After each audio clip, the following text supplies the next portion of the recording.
So loved ones of somebody that's addicted, using drugs or alcohol, I always wonder, how come that person can't just stop?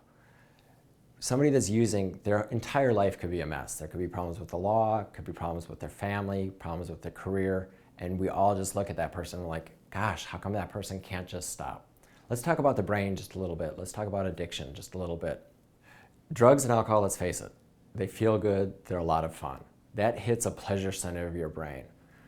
Once that pleasure, the drug or alcohol, wears off, we start craving it again.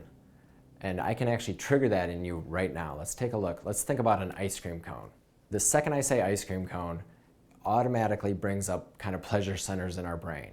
We might remember our childhood, we might remember the beach, we might remember our grandfather. All of a sudden your brain is lit up. You are now craving a drug. You're craving sugar. You're craving an ice cream cone. Drugs and alcohol are a lot more powerful than that ice cream cone. Now let's put a logical part on that. Let's not think about an ice cream cone. So just stop thinking about an ice cream cone right now. It doesn't work, right? We think, we don't want to think about an ice cream cone, and we're going to think about it more. We're going to want an ice cream cone more. Tonight when we go to bed, we're going to want an ice cream cone. Like, we've already triggered this. So drugs and alcohol are much more powerful. It's a craving, it wears off, we want it again. We want that ice cream cone.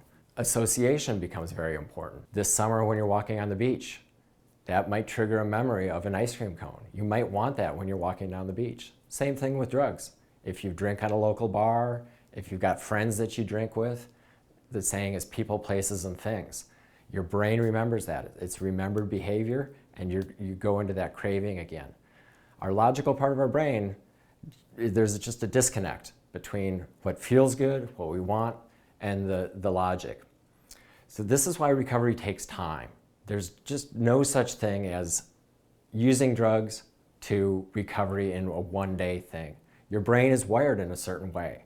This is why recovery programs, if you do rehab, it's 30 days. If you go into 12-step programs, it's really a lifetime of recovery. Recovery is not something that just happens immediately. Your brain has been wired to be accustomed to this drug. If you're addicted to it today, you are definitely going to crave it at some point in the future. So it's very important part of recovery is a temporal aspect of it. It's not going to happen in one day. You have to really reconnect with it day after day after day. It's really going to be a commitment. It's going to take some time.